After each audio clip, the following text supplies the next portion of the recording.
Travel and Things in association with Sun Destinations, iconic destinations with amazing experiences, present In Conversation With.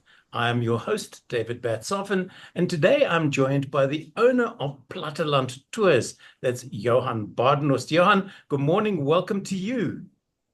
Good morning, David. Always good speaking to you, and it's a privilege to be on air with you today again. Well, it's a bit of a reversal of roles, almost said roads, because for the last few days I've been following you through the Free State on a journey that was unexpected and was absolutely stunning and amazing. Starting off with this was, in the middle of nowhere, basically, this butchery, and they seem to do a rollicking trade here. Yeah, you're 100% correct. This is a very popular place where we stop right next to the N1 in the town of Ficksburg in the Free State, and it's very popular. They got a variety of stock called the Fat Butcher. So some of your viewers would probably know this place. Highly recommend it. And I think with your feedback you just given and some of the other people on tour, they love stopping at this place. I know one of the ladies on the tour even asked if we were going back there, even though the route home was a totally different one. I still have some of their biltong in a packet in my desk drawer, which I'm now eking out one piece at a time. Using this as the basis, Johan, what was the overriding reason for Platteland Tours? You and I first met when I interviewed you about JB train travel. Or train tours, I should say.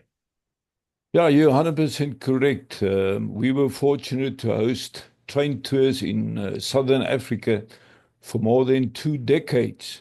And then, of course, we all know that in the year 2000, just about all the trains came to a stop. I'm talking about passenger trains Mm. in South Africa, just because of incapability, not from our side, but unfortunately from our government side, from Transnet, from Prasa. And our business had to close. One day we had business, and the second day nothing left Nothing. because train tours stopped. In that stage we were hosting about 150 tours, train tours per annum, about Wow. 40 persons per trip. And we had to close down within a week. No choice. Yeah. And instead of sitting at home, wondering what we would like to do, we gave it a thought, and we embark on this, what we're doing at the moment, in terms of Platteland Tours, where we travel by vehicles, by your own vehicle, and not 4x4. That's always important Mm. to know that we do gravel roads, we do tar roads, we do salt roads in Namibia. But we don't do the heavy stuff, getting stuck in sand or mud. So Okay. people with any vehicle can travel with us. This is how it started. And then I've been to Winburg before, but I don't know how I missed this. This is what you termed the Tweede Voortrekker Monument, the second Voortrekker Monument, which is built just outside the town of Winburg. Yeah, you're very correct in saying that. Many people past on the N1 and from north to south to Cape Town or towards Bloemfontein. And if one would look to the left, and although it's a bit difficult to identify because Mm. it's difficult to see from the N1, but it is visible about 2 kilometers to the left. Yeah, and an interesting story behind this, which we will not elaborate on this morning, but this is No, because the people have to second. come on your tour. That's why. We're just Exactly, giving we them don't a mind teaser. telling them. Yeah, it is. It's interesting. You can see the different heights of the different silos, 5 different heights. And there's a story behind that, why this. But it is the second Voortrekker monument after the one outside of Pretoria. Pretoria. You mentioned sort of look to your left and look to your right. And while we were driving, I'm so used to driving with a GPS that gives me exactly where I am and my time of arrival and all that type of thing. And in the beginning, it was a bit, I don't want to say uncomfortable, but I suppose that's one way of describing it. Driving in a convoy, A, I've never done it before, and B, just listening to you tell stories, and you kept rehashing, just look left, just look right, enjoy what you're seeing. time is immaterial. It really is. Time is a constraint that we put on ourselves for getting from A to B. And there's really no necessity for it. There's such an inordinate amount of stuff on the side of the road. In fact, the view that you can see behind me is of that N1 to Cape Town as seen from outside Springfontein. And people rocket past Springfontein. It's the most interesting little town. It really and truly is. Wasn't on your tour, so we're not going to go there. But this was the monument, and this is the view from inside, which is incredible. It really and truly is. Yeah, it is a fascinating place. And over and above the monument, of course, there is a small museum as well, Mm, and a big amphitheater. And it is not as much used anymore like it used to be, mm. some years ago. But there are still one or two organizations taking care of upkeeping it Yeah. and maintaining the area. So it is still in a good condition, excluding the copper that has been stolen. Yeah, But well, otherwise, yeah, otherwise it is still in a good condition. And like you just said, just coming back to that point, driving in a convoy, yes, it is so. For the first time, and I think for the first 10 kilometers, it's a bit strange. And like we said the morning before we departed, we never speed, so we're mm, not traveling at 120 kilometers per hour on a highway. Our maximum speed is always 110 kilometers. If the road and the route warrants it, when we go yeah, onto the gravel roads, obviously it's slower. But you're 100% correct. I always emphasize on all the tours, all the road trips that we do, is to look around, to observe. There is so much to be seen in this beautiful country of us, yeah. in terms of nature, in terms of cattle, in terms of sheep, to see a wind pump again, pumping water. And the normal things that we don't see in at home, especially if we live in a city. Yeah, There's true enough. so much to Yeah. there's so much to be observed. You're 100% correct. I'm interviewing a fellow at the moment. It's a four-part series which will be aired in December. He's just done a 20,000 kilometer 9-week trip around Australia, Stocksillalien, all by himself in a vehicle, and doing exactly the same thing, just stopping, looking, absorbing. And this is what you and Platteland Tours do. It allows people to experience South Africa from a different perspective, not rocketing from A to B. And talking about convoy, here's part of our convoy. I think this was stopped with on the way to that monument just outside Winburg. Yeah, if I look at the picture, now this is on a gravel road, so it must be a little bit further down in the Free State, maybe on the way to the overnight facility, that guest farm where we stayed. Ah, true But enough. that's You're right. I think we'd all stopped to yeah. have a look at the mountain that was on the left-hand side. And that is the beauty. One stops, everybody stops. If there's an incident, everybody stops to help. It's not just I'm getting from A to B and that, to hell with everybody else. And you also, on that point, Johan, this was I want to say a compact tour, but I think what were we? 12 vehicles, 13 vehicles? Well, 14 in total, Yeah. but this is the exception. We normally take maximum 11 vehicles on Mm. tour. But because, like you said, this is very short tour, only 3 days. And of course, we've got radios, so, Mm. for each person. And one can see on that second vehicle, you can see the aerial on It's top. just, yeah. That's right, 100%. And in this fashion, we communicate, with everyone in their vehicles. So that's the only tour, this 3-day one that Mm. we do, and we've taken more vehicles on tour. Now, this particular tour was for the Cherry Festival, or as you nicely explained to us. I have to tell people that Johan's just mentioned the radio.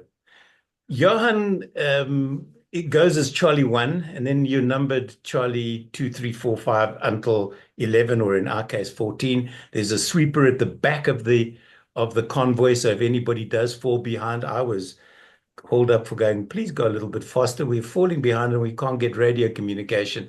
But be that as it may, I've been to the Cherry Festival before. I incorrectly stayed in town, and it's very noisy, and you don't get much sleep in that hotel in town. But Johan took us to a farm in the middle of nowhere, really in the middle of nowhere, called Imla. And it was an absolute joy to stay there. It really and truly was. How do you find these places, Johan? Because you explained to us while we were driving that you don't just get in your vehicle and drive. These places are researched. The roads are looked into so that you know that people can travel on them without fear of breaking axles and that type of stuff. So there is a lot of work that goes into the tours that you do. It's not just, saddle up and ride.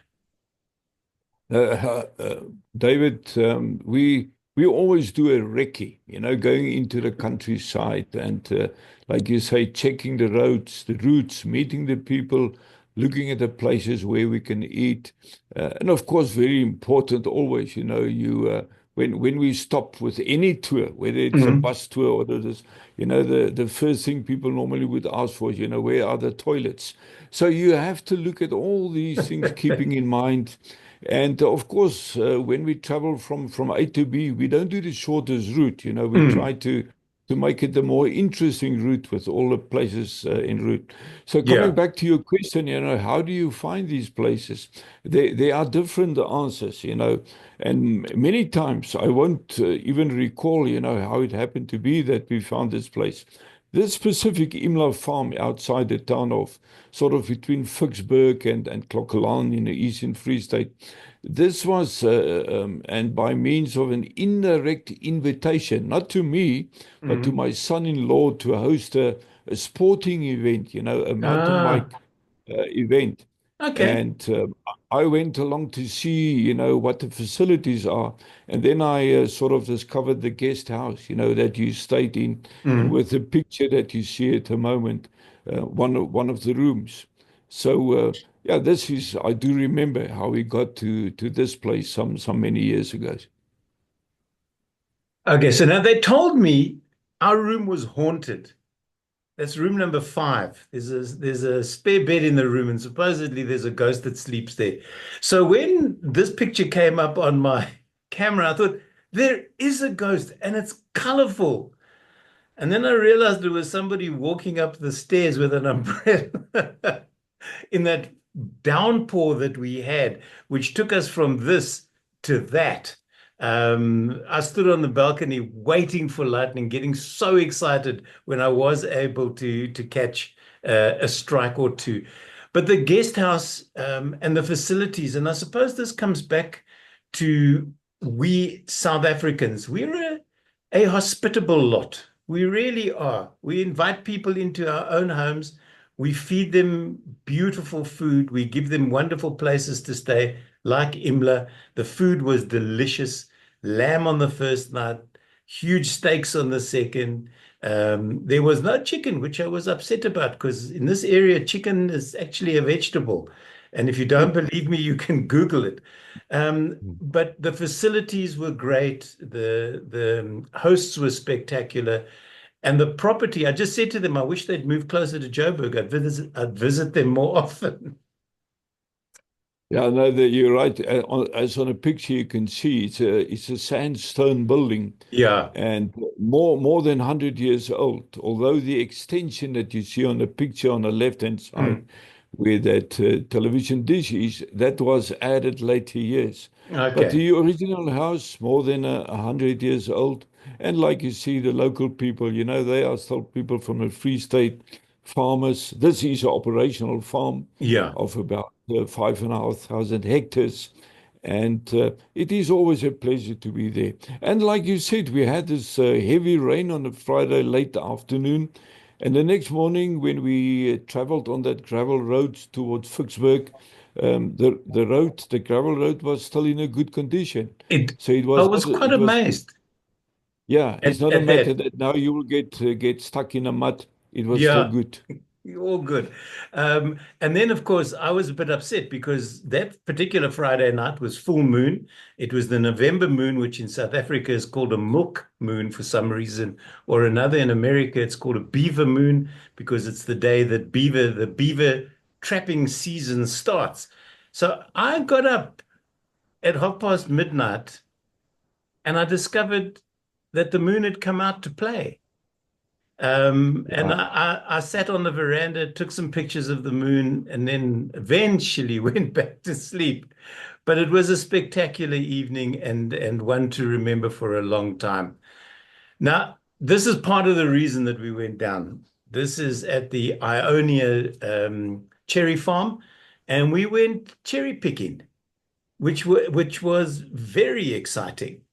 But as you said, this is not the cherry festival per se. This is the sort of festival how did you phrase it, Johan? It is the celebration of the Celebration. harvesting of the seller of the cherries. Yeah. But who knew you could turn cherries into so much more than just cherries? There were cherry rusks, there was cherry gin, there was cherry jam. Yeah, chutney and many other things as well. And it is so special, going into the orchard, Mm, being able to eat from the trees. And this is what we do every year. And we've been going to the cherry festival annually since the year 2000. And we are normally booked the first morning trip mm. because one goes by tractor and trailer, which is Yeah, another interesting experience when they take you into the orchard. And we normally do the first trip 9 o'clock in the morning because then these cherries are still cold. And of course, many people don't know, but in that orchard, they've got a variety of 17 different mm. types of cherries. It is just spectacular, so sweet, so nice. It is just special, and it's not what you get in a normal supermarket. They are No. fresh, they're soft, and they're tasty. They literally and you sort of get to a point and you go, no, I can't have one more of these things. There's a sugar overload here that's going to befall me, and I'm going to be bouncing off the roof of my car. From here, we sort of backtracked a little bit and went to a place that I've been trying to get to for almost 10 years, and that's Sandstone Estate. And this wasn't what I was expecting to see. I know about Sandstone, I know about their steam engines, I know about the aircraft. Who expected to see an ox wagon and real oxen? And I think if you look, or your viewers, if they look at that, normally you would see 12 oxen in front of an ox wagon. That's the Mm. normal case. And in this case, they made it very special. If you count carefully, you would count 24 oxen. And of course, not only viewing it, but one can travel on it. We And did this is indeed. all.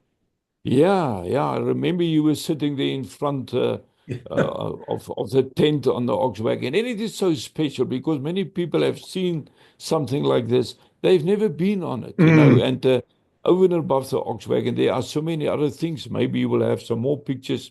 And when one visits this venue, everything on that farm that you can ride on is included in the price. So it is much more value for money. And of course, there in the background, beautiful Lesotho, the Yeah, Maluti Mountains. Maluti Mountains. You said something on the day of the tour, Johan, that stuck with me. And that is, if it's moving, get on it, ride it. You're never going to get, perhaps never going to get the opportunity to do it again. And in this specific instance, we were on the last ride of the day with these oxen. After we finished, they went and sort of outspanned them and put them away for the evening. And we would, if we'd Mm, come a little bit later, we would never have A, seen or B, mm. experienced this. And for people who have, you've been close to cows and that type of thing, but oxen up close and personal is another animal altogether. Yeah, and you probably saw that they all are in a very good condition as well. So Very they're good well condition. maintained, well fed, well Yeah. watered, and they sleep in a shed every night. So yeah, They don't it have is so special. to be rounded up every morning. This vehicle caught my attention. I'm assuming this is some sort of old ambulance. And as you were saying, a lot of these vehicles are steam driven. They seem to be maintained by a variety of people of all ages. There are young guys that look like hippies. There are older guys that look like they worked for the railways in their youth. And they come out there and they just have a ball, which is, it's toys for boys. It really is. And nowadays, maybe even ladies. Who knows? I didn't see any of them driving, but they were there in droves. Yeah, perhaps I can tell you very briefly the story. This vehicle is an old camper van, like a Oh, caravan. okay. And maybe you've noticed that in front at the number plate it was written Rhodesia. And Mm, this was used when a movie was made in the now Zimbabwe many years ago. right. And the man who played the main role that slept in this camper van was a gentleman called Clark Gable. So Oh, there's a my. lot of history about Now this you tell specific us. vehicle. And this is what everybody comes for. This is this was a Garrett, am I right? Correct. Okay. Six class. So, and you can ride on this. I'm just watching the time. We're running out, and I want to get through the pictures. You can go for a ride on this. It's included in the price. This old Ford was following us up and down the rail because that. And this to me, Johan, made the entire trip. These guys overflying while we were driving in the train and just having an absolute blast and making it very special for us. Yeah, and again, it is possible to go on a flip on these aeroplanes Mm. because there is an airstrip and it is right next to the railway line. And you would Yep. recall when we were going out on a trip.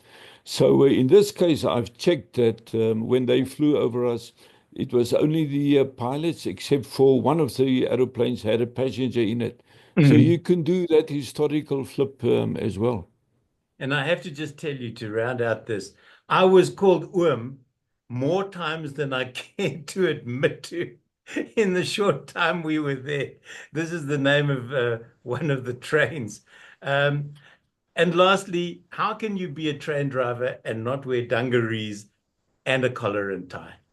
I mean, come on now. That is a real train driver, someone Yeah. that is dressed in that fashion. Jan, for people who are watching, can I ask you, your mouth has vanished. If you could just sort of sit up in your chair. There we go. That's So we it, could, yeah, so we 100%. could, there we And go. So now we can see. I can only see half of myself. I don't know if that is the way it is, but No, no we problem. now we've got a mouth. So for people who are watching this and want to go on your tours, you've got tours already planned for 2025. I know you do the flowers, you do Namibia, you do Botswana, you do Eswatini. How do people find out about your upcoming tours and if there's still space on them?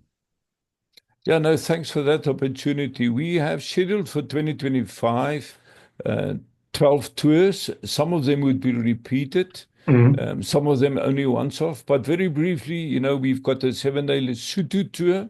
Right. Where we go into the country and we go on the back roads again. Beautiful country to visit. We do like you say, the Eswatini, the old Swaziland, going into Swaziland. That's another 7-day tour, but we don't spend 7 days in Eswatini. We do the Mpumalanga Lowveld. We go through Kruger National Park as well. And then, of course, you said Namibia. There we've got 2 tours, 15 days. Botswana, we've got 2 tours. Those are 14 days, including Victoria Falls when we Oh, go on wow. the Okay. Botswana tour, and of course the Okavango Delta, Mhm. and many other beautiful places, some hidden gems. And we do the Namaqualand flowers, and that is one that you've booked on. So we're Yeah, looking we've already forward to booked. you again. Halfway Yeah, so halfway we through this one, Cara, my wife, was already ticking into her phone going, let's book for 2025. yeah. So that is in flower time, obviously, Yeah. in August. And we do have down to the Cape where we do the Western Cape mountain passes, a week-long tour with more than 40 mountain passes. And then there were the same with the Southern Cape mountain Mm, passes, places like Meyringspoort and Swartberg Pass and Seebebeekspoort, all these well-known as well as lesser known. mm. Beautiful back roads, beautiful, exceptionally beautiful. To answer your question, obviously one can, if you would like more information, you can contact us, and I will give you a telephone number and an email address now, or you can go to a website, and that is the normal W's, and then Platteland Tours, Platteland like in countryside, but the Mm. Afrikaans version, Platteland Tours in English.co.za. Or you can phone us, or you can, and the email address is info@plattelandtours.co.za. Or if you want to call 082 9206908. We've got a complete information document of every tour, so you know how far you're going to drive, you know where we're going to stay, you know where we are going to visit. And then, of course, with that, you can make up your mind and decide whether you Yeah. would. To answer your question, yes, we still have got space on some of the tours. The very first Botswana tour was fully booked within two weeks. The second one that we've put together has got space still for four Charlies. That means 8 people. Namibia, Namaqualand tours almost fully booked. Space for four more persons. So it varies from tour to tour. Some are less full, some are more full. Okay, so the But bottom line when is if you snooze, you lose. So if you're thinking yeah, about doing one of these, get hold of Johan, get hold of Platteland Tours and book now. I'm a convertee, as is my wife. This was our first with Johan. Speaking to some of the people on the tour, they've done multiple tours with Johan and his wife, which means that he must be doing something right. Johan, thank you so much for joining me here on In Conversation With. It's been a pleasure not only to chat with you over the years, but to finally get to meet you and to spend time in your wheelhouse. I've been chatting to Johan Badenhorst, who's the owner of Platteland Tours here on In Conversation With. If you've enjoyed the chat, why don't you go and look at his website? Johan, once again, thank you very much for the 3 days and thanks for joining me this morning. our privilege. Have a good day.